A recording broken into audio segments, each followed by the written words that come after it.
તો પાટણમાં બાળ તસ્કરીને લઈને અત્યાર સુધીના સૌથી મોટો ખુલાસો, જેમાં બાળ તસ્કરીના તાર કચ્છના આડેસર સુધી લંબાયા છે, જેમાં બાળ તસ્કરીમાં બીજું બાળકી હોવાનું ખુલ્યું। 1.5 મહિનાની બાળકી હોવાનું આરોપીએ સ્વીકાર્યું। તપાસમાં હજુ સુધી નથી મળી કોઈ કડી। નરેશ દેસાઈએ બાળકીને આડેસરથી સોંપી હોવાનો ઘટસ્ફોટ થયો છે। સુરેશ અને શિલ્પાને સોંપી હતી બાળકી। પાટણ એસઓજી પોલીસ એફએસએલની ટીમની તપાસ બાદ પણ બાળકીને મળી।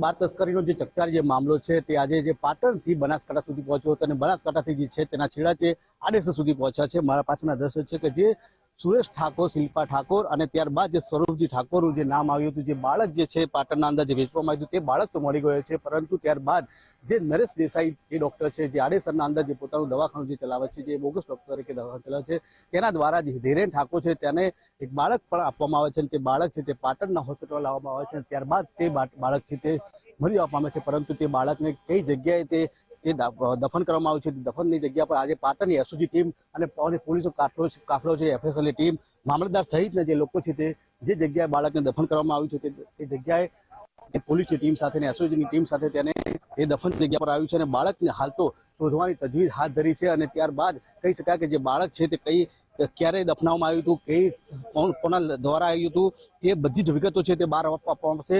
પરંતુ ત્યારે હાલ તો જે વાત કરવામાં આવે કે જે સુરેશ ઠાકોર છે, સુરેશ ઠાકોર અને શિલ્પા ઠાકોર જે રીતે જે નરેન્દ્ર જે ઠાકોર છે તે દ્વારા, જે નરેશ દેસાઈ દ્વારા, હિરેન ઠાકોર જે નરેશ દેસાઈ છે તેના ત્યાં જઈને જે બાળક લાવવામાં આવ્યું હતું તે બાળકની હાલ તો જે જગ્યાએ દફન કર્યું ત્યાંથી હાલ તો નીકળવાની પોલીસ તજવીજ હાથ ધરી છે।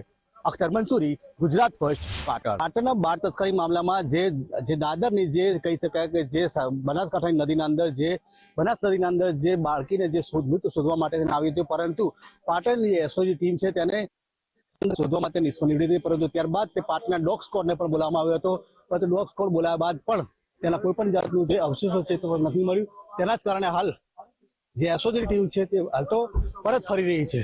એટલે કહી શકાય કે જે બાળકી છે, બાળકી કે જે બાળક જે પણ છે, જે હાલ તેનો મૃતદેહ કે કોઈ પણ જાતનું કોઈ પણ વસ્તુ મળ્યું નથી, ત્યારે હાલ એસઓજી ટીમ પરત પાટણ ફરી રહી છે।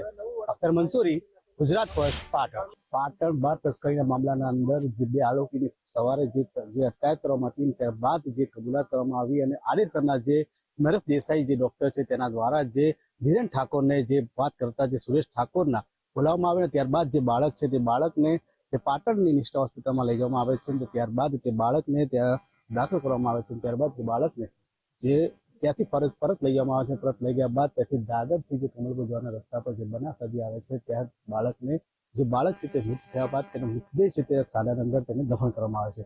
ત્યારબાદ જે પૂછતાછ બાદ જે એસઓજીની ટીમ છે તે પૂછતાછ બાદ ઘટના સ્થળે જાય છે અને ઘટના સ્થળે ગયા બાદ જે એસઓજીની ટીમ છે, એફએસએલની ટીમ અને જે સમી મામલતદાર છે તે પોતે જે ઘટના સ્થળે જઈ અને ત્યાંના જે ખાડા ખોદી અને તેની જે માટી છે તે એફએસએલ માટે લઈ જવામાં આવે છે।